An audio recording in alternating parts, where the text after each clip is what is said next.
नमस्कार, देश प्रदेश खबर में आप सभी का स्वागत है। दोस्तों, हम आपके लिए लेकर आए हैं एक शो जिसका नाम है कंसल्टेंट्स की आवाज़। इस शो के दौरान हम इमिग्रेशन इंडस्ट्री से जुड़े दिक्कतों, परेशानियों, मजबूरियों और मांगों को जानने और समझने की कोशिश करेंगे। इसी मुद्दे को लेकर आज हमारे साथ मौजूद है एक जाने माने कंसल्टेंट जो कि लगभग 15 साल से इस इंडस्ट्री के साथ जुड़े हुए हैं। वेस्टर्न ओवरसीज के ओनर मिस्टर प्रदीप बालियान जी। सर, सबसे पहले मैं आपका अपने चैनल पर स्वागत करना चाहूँगा। जी, थैंक यू जी। एंड सभी को नमस्कार। और मैं बोलना चाहूँगा जी, आप खासकर आपके इस चैनल का देश प्रदेश खबर की आप इस टाइप की जो हमारी इंडस्ट्री, ट्रैवल इंडस्ट्री है, एजुकेशन कंसल्टेंट्स हैं, उसकी जो प्रॉब्लम्स हैं उनको आप लोगों ने उठाई है, तहे दिल से मैं आपके चैनल का धन्यवाद करना चाहता हूँ जी प्रदीप जी, देश फुली अनलॉक की तरफ बढ़ रहा है और इस समय मौजूदा समय अनलॉक 4 चल रहा है। तकरीबन लगभग सभी चीज़ों को खुली छूट दे दी गई है, लेकिन अभी भी एक जो शिक्षण संस्थान है वो अभी भी कहीं ना कहीं बंद है। इस पर आपकी प्रतिक्रिया क्या है? देखिए, कहीं ना कहीं अब आगे हैं हम कि भाई जो स्टूडेंट्स हैं, जो मतलब देश का जो कि नौजवान हैं, जो देश का मतलब जिसके हाथ में बागडोर है, जो आने वाले टाइम में अपने देश के लिए कुछ ना कुछ करना चाहते हैं, वो इंडस्ट्री मतलब वो स्टूडेंट्स उनका करियर कहीं ना कहीं स्टक हो रखा है। मैं मानता हूँ गवर्नमेंट की भी कुछ मजबूरियां हैं कि कोविड-19 जो है उस कारण से स्कूलों को या कॉलेजों को बंद रखा गया है। लेकिन एक चीज़ समझनी होगी गवर्नमेंट को कि ये कोविड जो 19 है इसके साथ हमें जीना होगा। तो हर एक कंट्री, जैसे मैं न्यूजीलैंड की बात करूं, न्यूजीलैंड ने ऑलरेडी स्कूल कॉलेज ओपन कर दिए हैं। मैं यूके की बात करूं, यूके वीज़ा दे रहा है और वो मतलब फ़्लाइटें स्टार्ट हो चुकी हैं, उनकी यूनिवर्सिटीज़ और कॉलेज स्टार्ट हो चुके हैं। लेकिन हमारा देश की, अगर हम अपने देश की बात करें, अभी भी स्कूल कॉलेज को इन्होंने नहीं ओपन किया है। एंड सेकेंडली गवर्नमेंट को ये चीज़ समझना होगा कि जो इंस्टीट्यूट्स हो, हमारे इंस्टीट्यूट्स हैं, हम स्कूल कॉलेज कैटेगरी में नहीं आते, लेकिन क्या नाम है, गवर्नमेंट हमें स्कूल कॉलेज की कैटेगरी में रख रही है, लेकिन ऐसा नहीं है। हम स्किल कैटेगरी में आते हैं। गवर्नमेंट ने स्किल कैटेगरी के जितने इंस्टीट्यूट्स हैं, गवर्नमेंट के जितने इंस्टीट्यूट्स हैं वो ओपन कर दिए हैं। लेकिन हम अगर अपनी बात करें, हम जो इमिग्रेशन कंसल्टेंट्स हैं, एजुकेशन कंसल्टेंट हैं, हम भी स्किल कैटेगरी में आते हैं। हम स्टूडेंट्स को आइल्स कराते हैं, हम पीटी कराते हैं, हम स्पोकन इंग्लिश कराते हैं, हम क्या नाम है पर्सनैलिटी डेवलपमेंट की क्लासेस देते हैं बच्चों को। यूनिवर्सिटी ऑफ कैम्ब्रिज USOL के बहुत सारे एग्जामिनेशन उनकी प्रिपरेशन कराते हैं। फिर हम बच्चों को अब्रॉड के लिए प्रिपेयर करते हैं। तो गवर्नमेंट को समझना होगा कि हमें स्किल इंस्टीट्यूट्स, कोचिंग सेंटर में जाना जाए, स्कूल और कॉलेज की कैटेगरी में ना रखा जाए।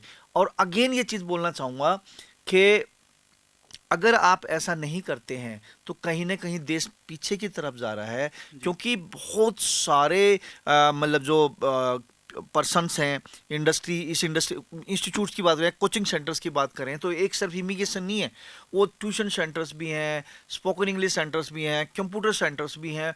लाखों करोड़ों आदमियों का रोजगार जा चुका है। स्टाफ जो है वो घर बैठे हैं अनपेड लीव पे। इसके अलावा क्या नाम है, जॉब जा चुकी हैं। ठीक है, गवर्नमेंट को कोई रिवेन्यू नहीं आ रहा है।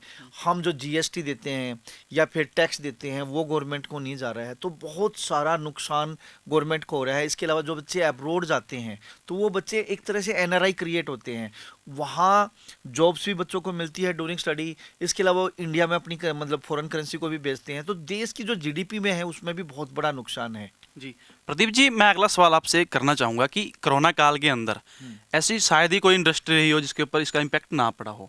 आपके हिसाब से मैं जानना चाहूँगा कौन कौन सी ऐसी इंडस्ट्री है जिसके ऊपर सबसे ज़्यादा प्रभाव पड़ा है? देखिए, सबसे ज़्यादा हॉस्पिटलिटी इंडस्ट्री है जो है, उसके अलावा इमिग्रेशन। इमिग्रेशन मतलब हमारी, ये सबसे ज़्यादा इम्पैक्टेड है, क्योंकि हमें इंडिया को भी देखना है और अब्रॉड जिस भी कंट्री है, Canada, Australia, New Zealand, UK, USA, Europe, उनको देख के वो भी ठीक होने चाहिए, इंडिया भी ठीक होना चाहिए, तभी जाके पैरेलल दोनों चीज़ें चलती हैं। सबसे ज़्यादा हमारी इंडस्ट्री, इमिग्रेशन इंडस्ट्री सबसे ज़्यादा इम्पैक्टेड है। लेकिन अगेन अगर गवर्नमेंट चाहे तो हमें रिलीफ दे सकती है ताकि हम भी अपना घर चला सकें।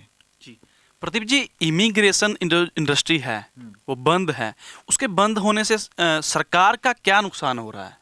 बहुत बढ़िया क्वेश्चन है जी। देखिए, जितने भी सेंटर्स हैं, हम कहीं ना कहीं, हमारे यहाँ कोई ना कोई तो जॉब कर ही रहा है, स्टाफ जॉब करता है। किसी में 5 हैं, किसी में इंस्टीट्यूट्स में 50 हैं, किसी में 500 भी होंगे, किसी कंपनी में उससे भी ज़्यादा होंगे।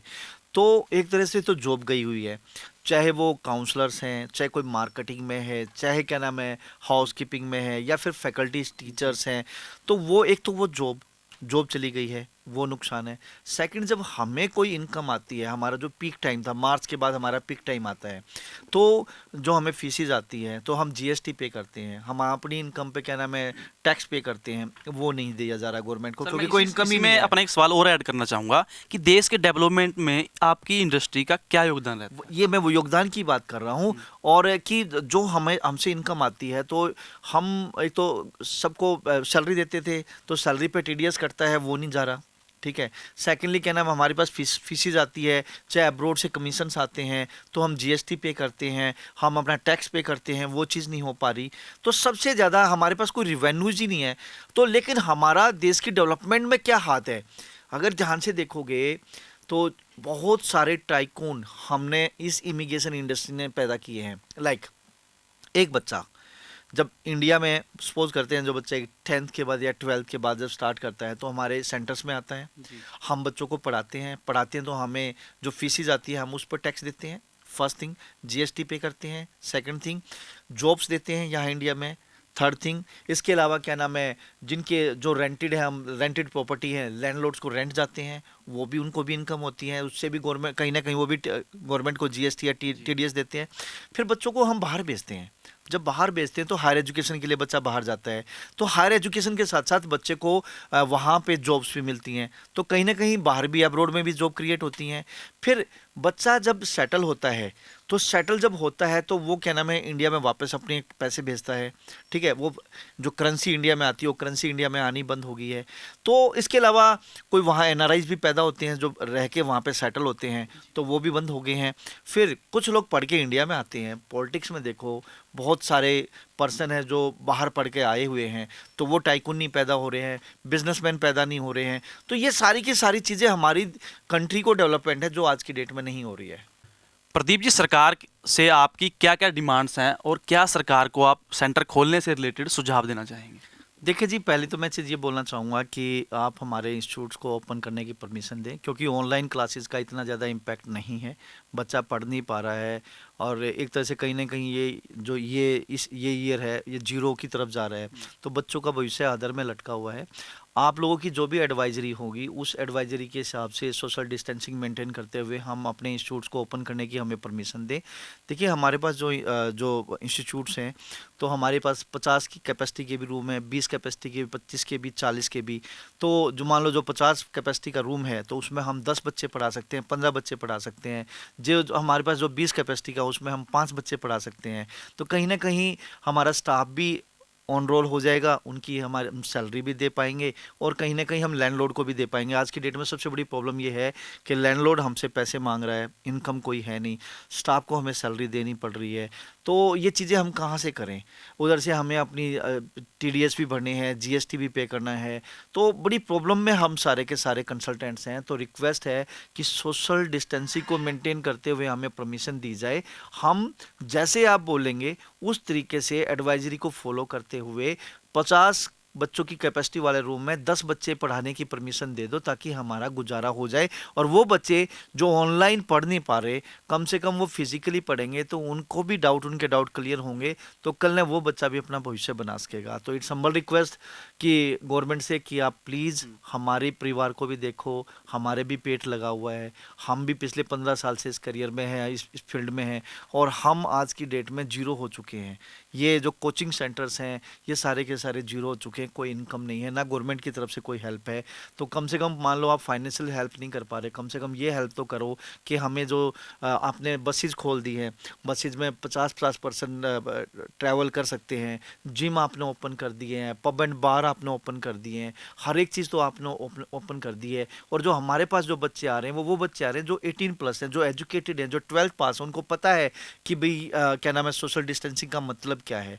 तो हम्बल रिक्वेस्ट है जी कि हमें आप परमिशन दीजिए, और सोशल डिस्टेंसिंग को हम मेंटेन रखेंगे, और जो क्राइटेरिया, जो एडवाइजरी आप देंगे, उस एडवाइजरी को हम फॉलो करेंगे, ताकि हम भी गुजारा कर सकें। जी, प्रदीप जी, हमारे चैनल के माध्यम से आपने अपनी बात रखी, इसके लिए मैं आपका धन्यवाद करना जी चाहूँगा। थैंक यू जी, थैंक यू। एंड आपके चैनल का अगेन मैं धन्यवाद करना चाहूँगा कि जी आपने इतनी अच्छी मुहिम चलाई है जी। कि आप लोगों ने कंसल्टेंट्स की बात सुनने की कोशिश करी है, गवर्नमेंट तक पहुँचाने की कोशिश करी है। अगेन आपके चैनल का मैं बहुत बहुत धन्यवाद तहे दिल से करना चाहता हूँ। जी, तो ये थे हमारे साथ वेस्टर्न ओवरसीज़ के ओनर मिस्टर प्रदीप बालियान जी, जो कि 15 साल का इस फील्ड में एक्सपीरियंस रखते हैं, इस इंडस्ट्री से जुड़े हुए हैं।